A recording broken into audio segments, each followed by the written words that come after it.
Welcome to the Overcoming Adversity podcast. I'm your host, Michael Allison. Today's guest is Mr. Sheridan Taylor. He's a veteran, a former corrections officer, and an author. This man here has been through his own fair share of adversities, been there and back. He's here to tell us about his story and how he's overcame his adversities in his life and to make an impact in your life. I can't wait to get into this episode. Let's go.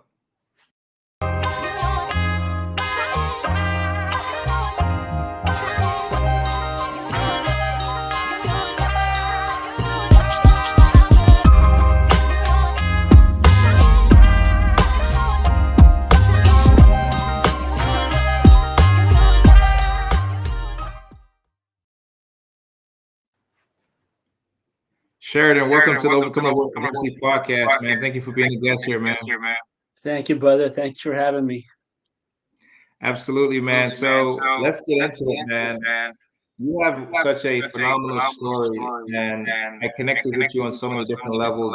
Just reading through your book, reading your bio, and knowing that you've actually made that sacrifice of serving the country and dealt with some of the aftermath of serving the country, man. Can you tell us a little bit about your story, brother?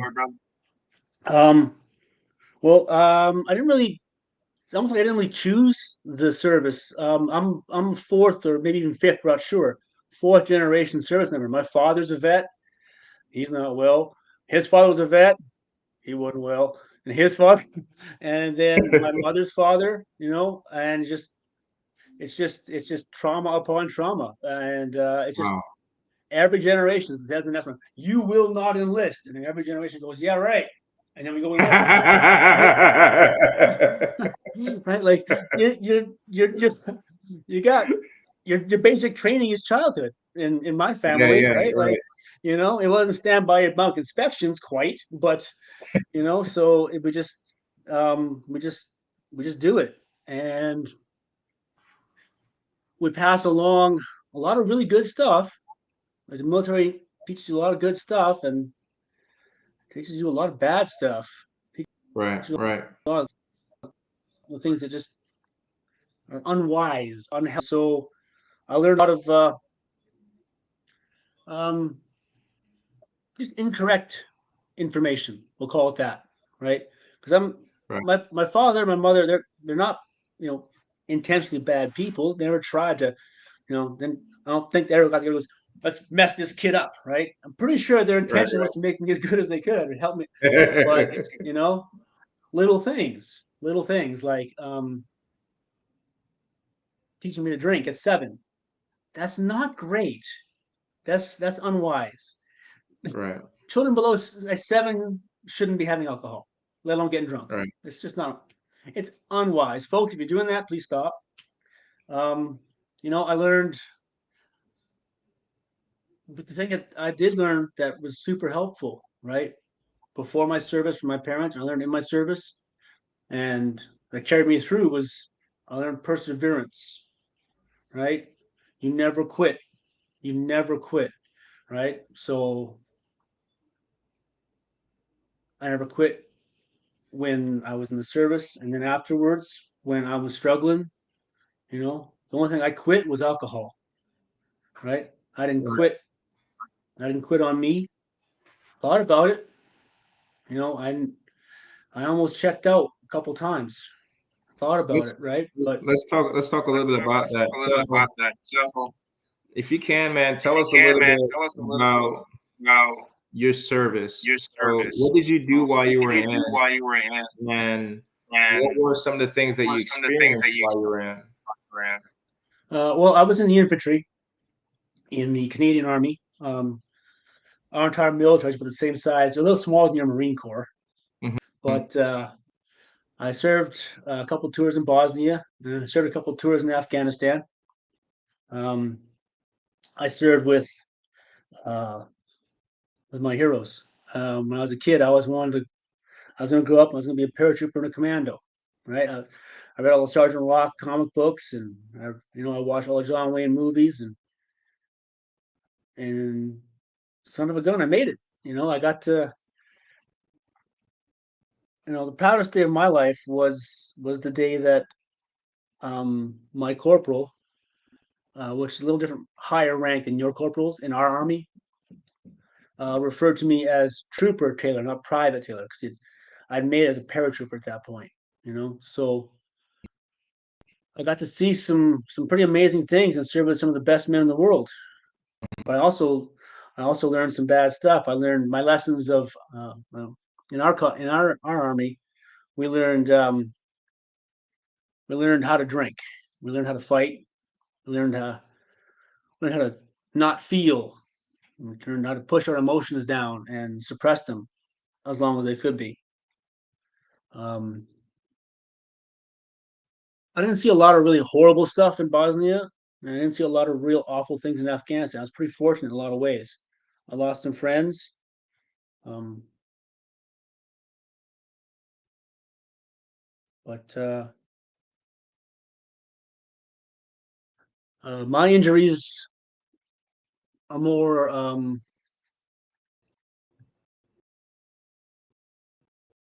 put this without I don't want to belittle myself or anybody else, but I didn't get wounded in combat. I got spine damage like from vehicle accidents and jumping out of airplanes, which is not a smart thing to do either, but it's a lot of fun. Um,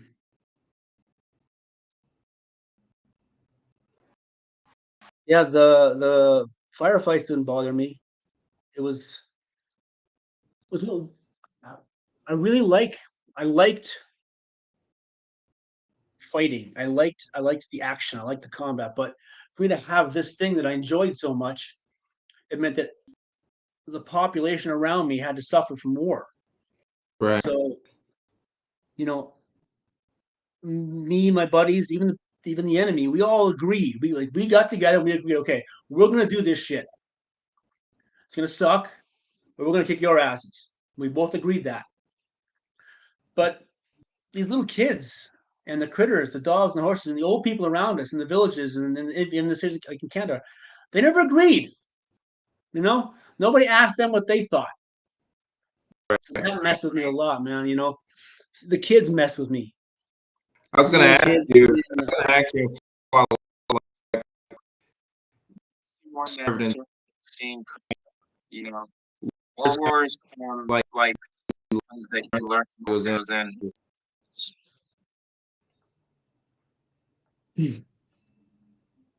And again, it was things I learned in combat were um, perseverance. You can't quit. And I learned that there's nothing more important than the person next to you, the man to your left, the man to your right. Mm-hmm. That idea of teamwork. Um, that is what helped me get through the later struggles after the war. Mm-hmm. When because mental illness it makes us want to isolate, right? We push everyone away from us Yeah. and tell ourselves they're leaving us because we don't deserve them, right? And we pull away, and it got to a point where I was so isolated that I never left the house. I got a dog, um, wonderful dog. She's old now, but for the first 5 years of her life, she never interacted with other humans or other dogs. She didn't know how to be a dog, Mm. like because no one came in my home, Mm. no one, and I didn't go anywhere.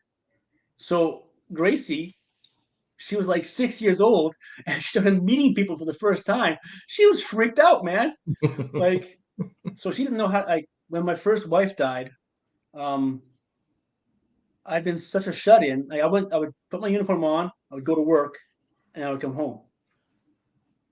Put my uniform on, I'm Superman. I can do anything. Take that off, I can't function. You know. Mm. I didn't know how to use a debit card on a gas pump. Like I couldn't gas my truck up. Wow. I'm I'm standing at this gas pump and I don't know how to make like it's not working. I'm put like it like I started to smack it and then I realized okay I'm gonna get arrested again and I can't do that.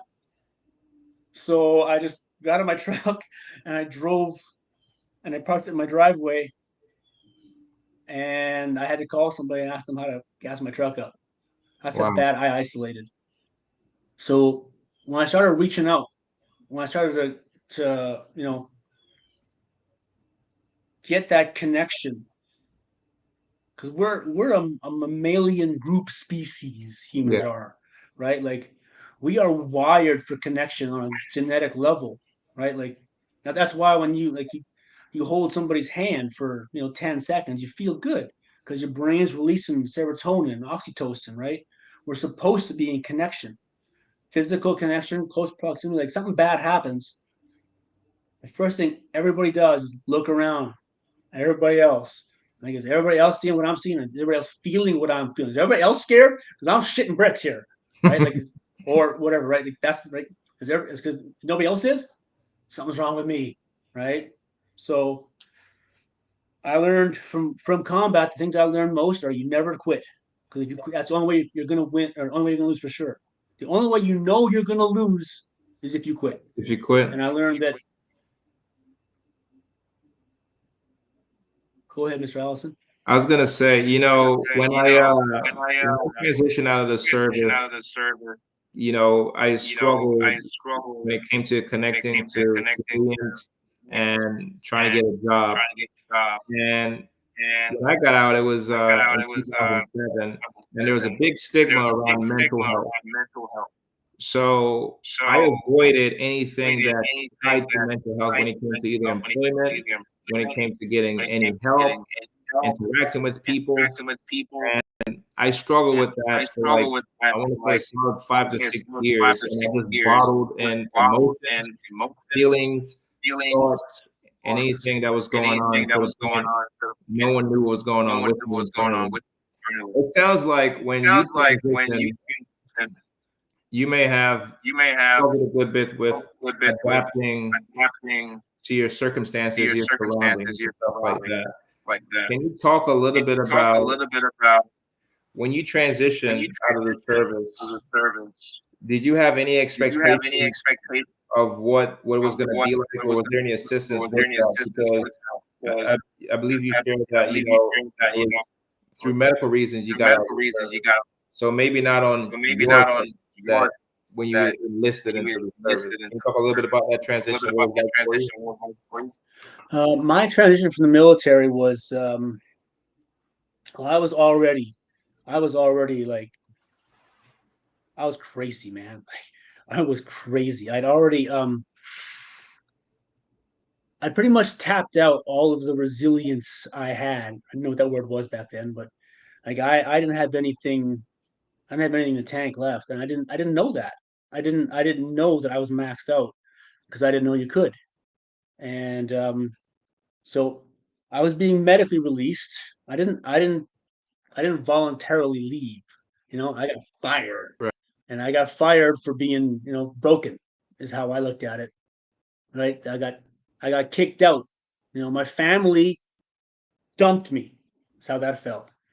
And I had X amount of time to find a new job to support my wife, who was struggling, well, losing her struggle with chronic depression. And at the time, I didn't think I could do anything other than fight. The only thing I'm good for was fighting. So I needed to find a job that would feel familiar.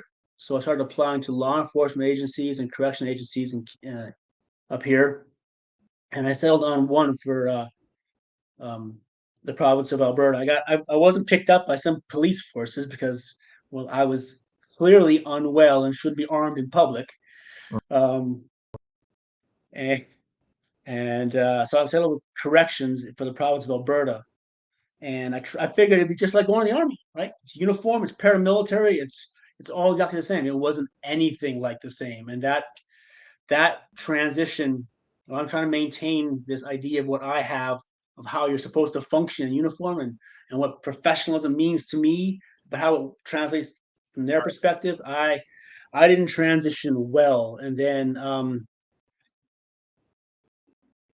and my wife was dying. She was my wife. My wife died of malnutrition. She had an eating disorder, and it killed her. So in the same 2 years I was transitioning out of the army into corrections, she was dying. So I'm going crazy, and I didn't, like you, I didn't know anything about mental health, mental illness, because of the stigma, right? Right. I wouldn't know. I wouldn't look at that. I wouldn't know anything about that. So I didn't know anything that was in any way helpful to her. We were two very lonely human beings, desperately sad, and the tragedy was we couldn't just talk to each other anymore. I, So the transition was not good. that's wow, man. That's Wow, man, that's so crazy and so unimaginable crazy and manageable unimaginable because because you're dealing with you're grief, dealing with grief, loss, loss, and your and transition. your transition. And And I I I I, so I much so much identify with what you're saying identify with what when you're saying when you're part of a you're part family, of you're a part of a family, unit, part of a unit, and now and that's no now more. that's no more. Compounding onto all those Compounding things, onto man. all those things, man. How did you cope How with did you cope with the loss of your wife the in loss of addition your to wife this, in man? addition to How did you manage? how did you manage? I didn't, brother. I didn't. I was like, everything went fucking bananas. Like I just, there are uh there are entire months of the year after her death that are gone forever. They just don't exist in here anymore. Mm-hmm. Um, I I knew at the time that I had to be strong Mm. for everyone else. I told myself. What I really was thinking was I had to not let anybody know that I'm in pain, that I'm lonely, that I'm terrified, because all that means weak, and I'm not weak. I will not be weak. So I'm trying to bury all this. I'm trying to do what I always do with emotions, right? I'm trying to push it all down. Well, I'll tell you right now, man, there is no way to push down the grief of the loss of a 20-year marriage. You ain't pushing that down. No, No, no way. And where? yeah, so um, I didn't cope. I was just like I can't even, I guess, equate it to maybe like you're trying to swim against a riptide, Yeah. right? Like all you're trying to do is keep your head above water, but you can't, right? You just keep getting pulled down, and then you get it lets go for like an instant. You get back up, and you get that breath of air. So it was like I would be like just lost in pain. And the only thing that was like rock solid, crystal clear, was that this is all my fault and I deserve it. Mm. Um, Wow. I You, remember, I remember thinking that I killed her because I was being punished for loving her, and I was being punished for allowing her to love me back. That's what I did to myself up in there, man. Like I didn't cope with anything. Um, I got saved. I got saved. A woman come along that just accepted everything. She just took me for what I was at the time, a giant mess, and just she just became my fire team partner. She just picked up an oar and started rowing, and that gave me a reason to try to rejoin humanity. mm-hmm. And then, in due course of time, in the usual way these things happened, a son came along. Um, definitely involved in that because he's my bloody clone. He's little me, and he was the greatest blessing and the greatest curse and the greatest blessing I ever had in my life. Because What do you mean by that? now, You mean by go ahead, brother. I was going to ask you, what did you mean by what that? did The you mean greatest by the blessing, greatest greatest curse, blessing, and greatest greatest curse, blessing. and greatest blessing? Um,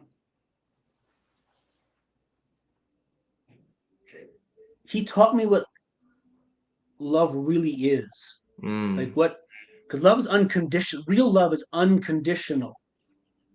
And I didn't know that. I didn't know that there was no limits and no rules to love. It's just you just love. Right. Period. Like you just do. I didn't know that until I was holding him that first day he was on this earth. And because that's all he did. Like he just loved me. Like he and um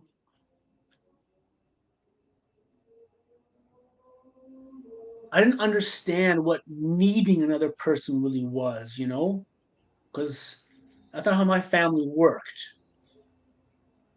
And so to hold this thing that needs me to be the best me that I can be, like that was a weight I wasn't ready to carry. I can lead men in combat. I can be a tough guy jail guard and lead, like I can do all of it, sure. But like to really be an actual man, like a dad, whoa, was not ready for that, man. Like so when uh when the full effect began to hit me, like he's about 6 months old, and I'm struggling, like I'm still feeling all this grief and loss and all this guilt, and now I'm in my mind I'm cheating on my deceased spouse because I'm in love with this new woman. So I'm grieving and I'm in love at the same time, and I can't do that. Don't know how to do that. And I have a baby, and so I decided, so, and I'm getting, my behavior is becoming increasingly more erratic and uncontrollable. Um, like I'm at that point, I was a danger to everything. like I was So So let me ask you this: when when it comes to being a danger, you know, so all most of the times people people, in in like regards to like addressing some issue, we do come compound things to mask, cover up, or soothe, and let it and let it become back a distraction in regards to like facing something in that regards to like facing and some things. And I that's did that what personally. I That's did. something that I did personally. And I And was I was worse, going through a divorce, and I didn't want to face and I it, didn't deal want with to it, face it or deal with it. and And boys. I had 2 boys, so So got that into medications, went into I drinking, got and lots got of other things into that lots of other not even things that I gotten even got into drinking. to the brinks of Put wanting me to the brink to of wanting to commit suicide. to the brink Actually, get to the brink of doing it. I didn't do it. and And like recall, like hearing your story, you were taking some taking some things, doing risky things, things, doing but some things make things about about when it when it came to came suicide to age, ideations and things like that. how did you overcome that? How did you overcome that? well, that's the part where my son becomes a blessing again, because I was going to kill myself to save him from becoming me, right? A fate that I wished on no one. Um, so to save my son from, the family curse and what turned into me, the only thing that made sense was to check out. So at the moment I was going to do it, like I've got everything sorted out, everything's worked out, it's organized, it's planned. I'm going to do it right now. I won't go into how on for your viewers, but um, I hear this voice, this tiny little calm voice, right? And it sounds like Steve Urkel from that sitcom in the 80s. And it's going, um, statistics show that the children of fathers who commit suicide go on to commit suicide themselves in adolescence. So if you do this now, your son will do it when he's 16. And it's like this steady stream of facts that was telling me, like, if you do this, you're gonna make things everything worse. And it's this tiny little voice, but it was so crystal clear, it managed to cut through all the screaming other voices, all the snakes and cats that were screaming in my head. This one voice saying, if you do this, you will screw up your kid. Don't. So I didn't. I put the implement of destruction down. I picked up the phone and I called for help. I called a therapist that I'd spoken to a couple of weeks before, and I'd been very, very mean and nasty and rude to. And I begged for her help, and she just said, "See you tomorrow." So I went in, and that began this journey that's come,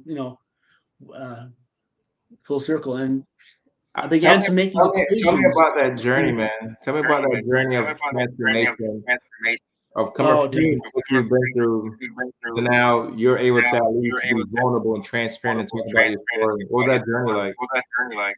Oh, I hated every minute of it. It was awful, right? It was awful because I had to unlearn everything I thought I knew about being a man and learn how to actually be a man. And I wasn't ready to do that. I knew how to be a caricature of a man. I knew how to be John Wayne, right? I knew how to be, I didn't know how to actually be a man. I didn't know how to be a dad, right? I didn't. So I had these like I had these moments of clarity in like this storm, this hurricane, or tornado of chaos in my brain. These moments of like boop. But there's one moment where like my brain went, "Hey, stupid! What's fatherhood? It's leadership. You want to be a leader." And I can imagine myself doing the knife hand too. Like it's leadership. Be a leader, right? Kids don't do what we say. Kids do what we do. So do it right. Right? I didn't know how to do it, right? I didn't know, but I realized that my kid is doing what I'm doing, not what I'm saying. So if I want my kid to not grow up to be what I am, I got to start being what I want him to be. Right. So I faked that shit, brother. Like I would step back from situations whenever I could. I took Right. like I would, but instead of just reacting, which always meant rage, right? I would try to catch it and just step back from it and go, okay, what would I want my son to do if it were him here right now? Okay, I would not want him to smash this guy's head in. So don't do that. Find something else. And then I would just slowly start backtracking and figuring out what I would want the grown up version of my son to do. And I would do that. And if you fake anything long enough, like if you do anything long enough, it becomes a habit. And I faked it long enough that I started becoming a different person, a better version of me. And then I started going, well, hey, if I can do this, then I can be anybody I want. And then I started working on trying to just be a better, like, if I started asking, what would I want? And then I started doing these things. And then I had this other moment, this real moment of like, boom, clarity, where I started struggling with, I was wrestling all kinds of things in my head, and I'm in the jail. And what happens is you put your hand on the door, and then the guy in the control panel pushes the button to unlock everything. Right, it's this hydraulic, right, a big plunk, this giant steel bar slams back and forth, right. So I'm standing there holding this door, and it's going, and my brain's going, because hey Taylor, so you're gonna kill yourself because you're the worst dad in the world, is that right? Yeah. Let's just test that theory, okay? Tell me something. You ever raped your kid? No. Then you are not the worst father in the world. You ever beaten your infant child? No.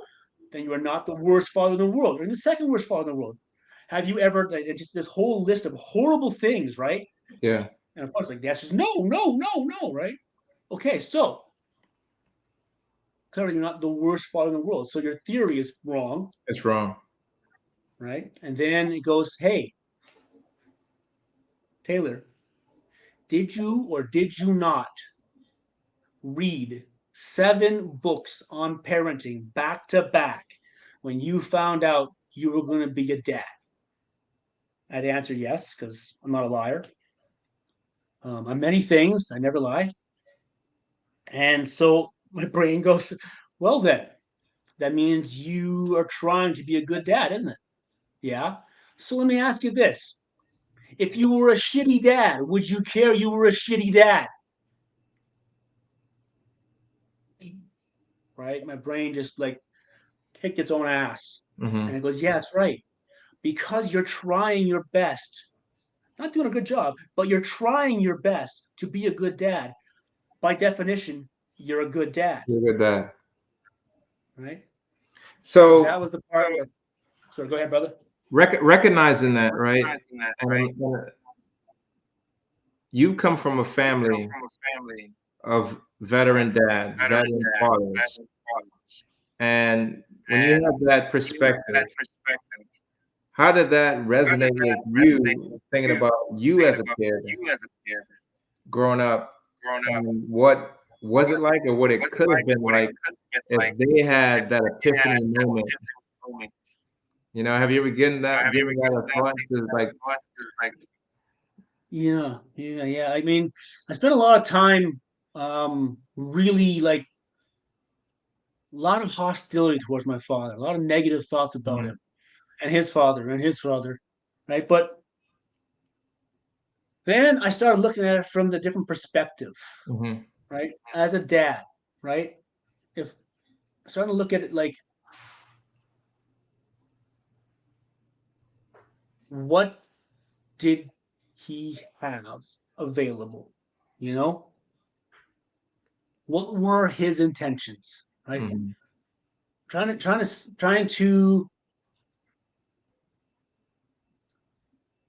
to look at my father as though I were his dad and seeing how things were for him and trying to see, just not necessarily the bright side, but like the full picture, right? yeah, put Like, everything in the scope. right? To broad, pull back, wide, pull back, right? Pull that lens, pull that scope back, right? Mm-hmm. You don't need to be zeroed in. You got to pull back a little bit, take the whole view, right? And now, my father, my parents are not in my life, Mm-hmm. not because of me, um, not because I hate them or unfortunately, it's just they're very unhealthy themselves, and they're very unhealthy for children. Mm-hmm. And when they're around, they're not. It's not so much they're not in my life it's just that I can't allow them in my children's life. I think that's one of the most key things that I've learned as I was on my path, on my journey to personal growth, was learning how to love myself first, but filling my cup up first, and then guarding my time and guarding my sanity and guarding my peace of mind. You know, and I think that's extremely important for you to have that self-awareness to know that this is extremely important to me. This is extremely important to my wife. This is extremely important to my son. So I think that's great self-awareness, and I think that helps give you clarity, knowing that my priorities are in place now. I want to follow up and ask you this, man. On your way to becoming a better person and just personal growth and personal development, was there anything in addition that helped you when it comes to counseling, um, either like mentorship, coaching, books, podcasts, a family member, accountability partner? Who was some of your support system in regards to helping you on your journey? Oh man, I actually had to cut away from like like pull pull and punch, man. I had to cut away from Pull the ripcord. everybody and everything that I knew. Like Yeah, man. I cut away my main shoot, man. I hit the reserve. I had to find a whole new system. I went and like everything that I thought I knew about mental health and well-being, and all of my decisions, all my choices have led me to rock bottom. Mm, So I don't know what the hell I'm doing. Fair enough. I need to find somebody who does. Who? Oh, that would be a psychologist. That would be a therapist. Okay. And I just to like I fought it. Like I fought me so hard, man. Like, but it if I had cancer, I'd go to a specialist. If I had, if I broke my arm, I'd go like if I had a dentist, like if I have a problem with something, I'd go to the specialist. Well, I'm having a problem with this. My mind is my whole nervous system, right? But I'm having so I got to get professional help. So I reached yeah. out to a therapist, and um, I'm very fortunate. Like I'm blessed in that her name is Jennifer Primer, and she's actually the daughter of a sergeant major of my unit. I didn't know at the time, It's funny how but that works, she huh? went into this, because everybody she knows needs someone like her. So she became someone they needed. So Yeah. I find her by accident. I'm a complete ass to her the first time I meet her too. Like I'm so nasty, and she never lets me forget it. And then I also by accident met probably the most brilliant uh, psychologist specializing in first responders and veterans trauma in the world. His name is Kevin Lutz, Mm, and I just I just threw myself at them and said, "Please help me." mm. So they did because that's what they All do. in. All And in. like I just I realized that my best thinking brought me to disaster. So I just need to learn all new stuff. So I did. I started taking the things that they taught me. I did the same thing when I had my back injury, my spine damage, right? I went to the specialist they sent me to, and I took the theories and the concepts that they taught me and how I was working out incorrectly, for instance. And so I started using like instead of doing like conventional just flat barbell bench press, right? I had to work the body differently. So I started doing like one arm dumbbell bench press and one arm flies. Mm-hmm. So I had to use my core to stabilize my whole body to make that move, right? I'm taking the same idea to the therapy that my shrinks were giving me and exploring that and with the same like I'm terrified of heights. Okay, I'm terrified of heights. I hate it. Like I get up on a step ladder, 3 steps up, and I'm starting to get nervous sweats. But I jump out of airplanes because I'm scared, and I will not let fear beat me. So I jump out of airplanes. The same thing with this. Like I was terrified of mental illness, terrified of everything I was learning, but I will not quit. I will finish ugly. I will swear and cry and puke and bleed, but I will never quit.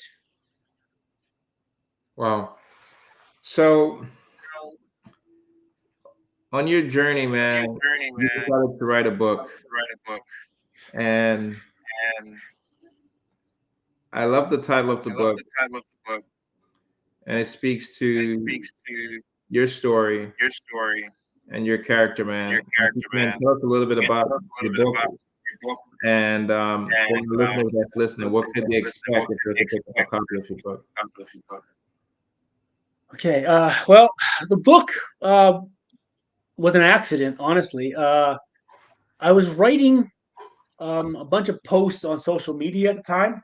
Mm-hmm. As I was trying to really, but 2019, I was trying to come out of the worst of my crazy, Mm-hmm. and like, I finally recognized I needed meds, right? Finally, so the meds start to calm my nervous system down enough that the therapy begins to actually work. Yeah, the doctors say take meds, right? But I wouldn't. Mhm.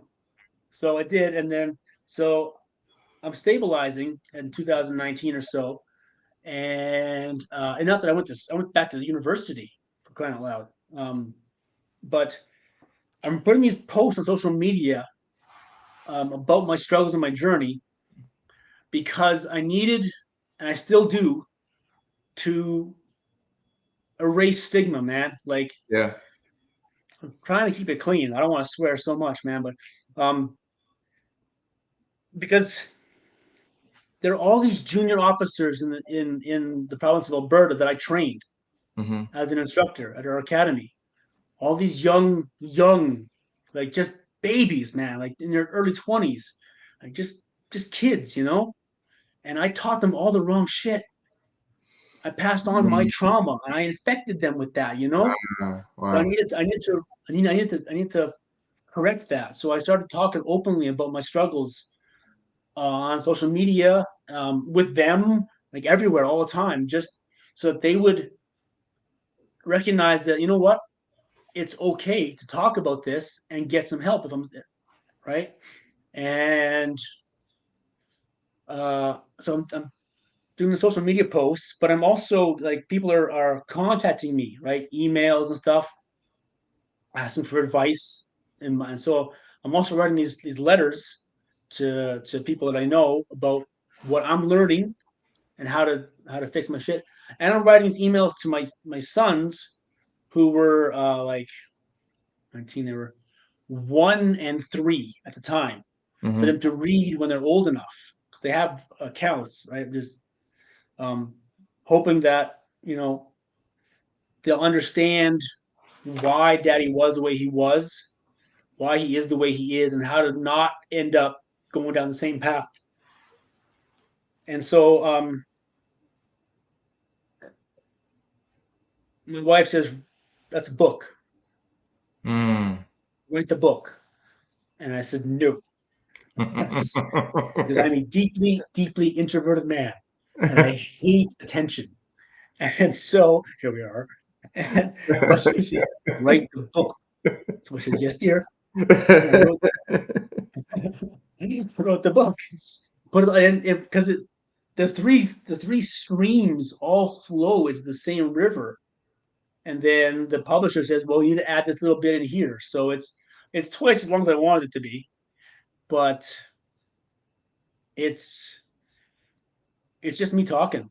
Like your listeners, if they read this book now, haven't heard my voice and hear me talk, they're gonna hear me talk when they read that book. And I've got like I stopped counting at 200, right? Uh, but every couple of weeks, I get some message from somebody, maybe someone I know, maybe a complete stranger, and something in the story, something in the book helps them find something in them they didn't know they had Mm. to fix something they didn't know was wrong. They knew something was wrong, they didn't know what it was. But since I had everything wrong at some point. I talked about all of it in the book. You know, like someone says, like you helped me stop using, or Mm. because of you, my wife and I are in counseling and we're not getting divorced, or because of you, I didn't kill myself. Mm. And my wife and I agreed that it's going to cost a lot of money. Um, but we agreed that, by we I mean she told me, that if uh, if we ever find out for sure that we know we saved a life, or we saved a marriage, or we saved a family, we did it. If we got one, it's worth everything. Most definitely, man. Definitely, man. Most definitely, Most man. definitely, man. So So I already know that you made an I know impact that you made just an from impact. writing the book, But and I know that we're making an impact sharing your story on this podcast. It's so profound, it's so real, it's so authentic, and I thoroughly enjoy the conversation. As we get ready to wrap up, man, I have quite a few. Just a few more questions here to wrap up. We initially touched on mental health and the stigma when you transition. In this day and age, learning of all of the things that's associated with PTSD, mental health, suicide, depression, anxiety, right? I think it's out there now where we have a mental health month and all these things. I think it's great with what's going on in the world. Obviously, there could be so much more that could be done. Can we talk to our listeners, man, that could be struggling, could have been on the same path that you've been on, right? What are some things that you could share as some lessons or some things that they could start doing if they're struggling with their mental health at this moment? All right, first, man, if you're listening and you're struggling, good. If you're struggling, good. That means you ain't quit yet. Because our demons cannot beat us. All they can do is convince us to quit. And as long as you're struggling, you didn't quit. So you keep struggling. You keep going. Because lesson 2 is you're not alone. 1 in 5 people in North America admits to struggling with mental illness of some kind. 1 in 5. That's a person who's honest enough to say that they're doing it. So we can safely double that number and maybe triple it. So you're not alone. You're not alone. Maybe you're telling yourself you're alone and lying to yourself, but you are not alone. So somebody you know is struggling too. Third thing is this thing that we're walking around in, this shell, this sack of meat, it's all we got right now. I know it's waiting later, but right now this is what we got. So the better you take care of it, the less stress your body's feeling, the easier it's to do everything else. So if you're putting substances in your body, stop it. It's not helping you right now. If you're not prioritizing your sleep, you must. You must. You don't gotta live on hay and raw meat, but clean your diet up a little bit. And a sit for 2 once in a while wouldn't kill you. Take care of your body. It's what you got. It's what your nerves are in. And then reach out. Accept that you're not alone. Take care of you. Get to a point where you can be, if not confident, at least not terrified of reaching out and saying, hey, use a little help here. I promise you. I promise you. All those people you pushed away from you and said that they're leaving you, you lied to yourself about, so they don't love you no more. I promise you, you're lying. Because they're there. They're there. There is somebody in your life you love so much, you will die for them. Don't you think they probably love you the same? Probably working out close to even. Reach out and never quit. Looking ahead, what are your goals and aspirations in regards to like your personal journey? Because I hear the mission, I hear your values now, I hear the new standard to life that you're living by. So, what's next for you, brother? Oh, I don't know, brother man. Like I had this idea, I'm gonna go out and save the world. I'm gonna be the new David Goggins, and I'm like, I don't think I want to do that. Mhm. So mostly what I've been doing is just I'm doing podcasts to get the word out about the book, get the message out. Just one more voice, right? Because there's a whole chorus, there's a whole choir of voices all preaching mental health and wellness, right? And we're all saying the same things. most of us. I do little talks here and there. Um, but I find I do the most good in the weirdest ways. First of all, my priority is just being the best dad I can be and the best husband I can be. Amen. But like, people find me. Like 2 days ago, I'm in the drugstore. I'm just buying some supplements, and I look over and there's this lady, and like, wow, there's a whole lot happening right here. She doesn't. She's just standing there, like, and I'm like, all right, here we go. So I just, I don't know what I said, but we end up in this 3 hour conversation Wow. about her struggles that she's not talking to anybody about, um, her marriage that she feels she's like this her whole life is she's trapped in that cycle of depression and anxiety, doesn't know what it is.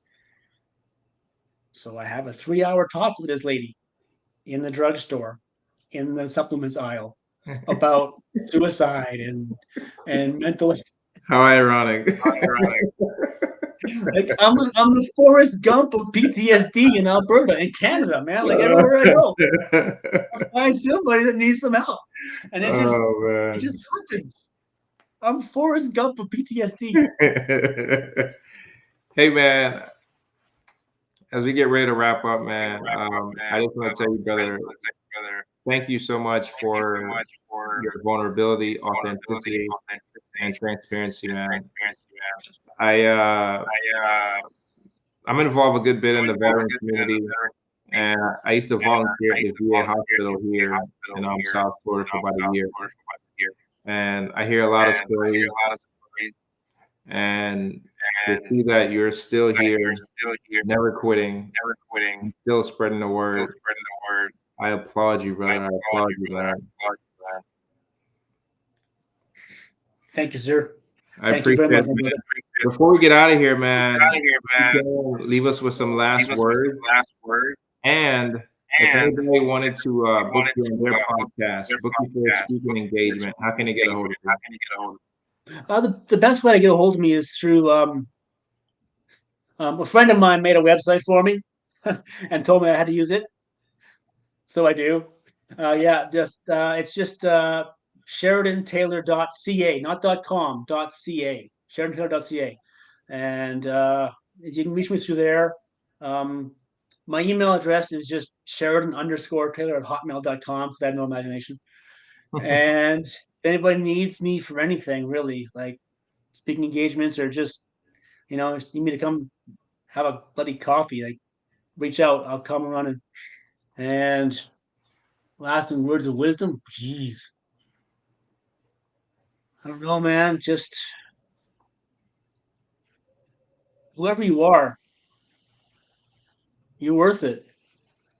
Like you're worth all the effort you got to put into you. You're worth it. If you don't believe you, then shut the fuck up and listen to me. I'm telling you, you're worth it. Thank you, brother, for your coming on Welcome University podcast. Guys, if you like this episode, please share it with the family. Please share it with a friend. Give us a thumbs up. I know that this story is going to be super, super impactful. I know you guys know a family member may have served. I know you guys may have a family member that's dealing with depression, anxiety, PTSD, suicide ideation. We have someone here that shared their story, went to get help, and now is an inspiration thinking about it and letting you know to never quit. Until next time, guys. God bless. Can't complain at all. Couple dollars in my pocket, no income and go. Been working on my body, getting healthier. Thank God for clarity.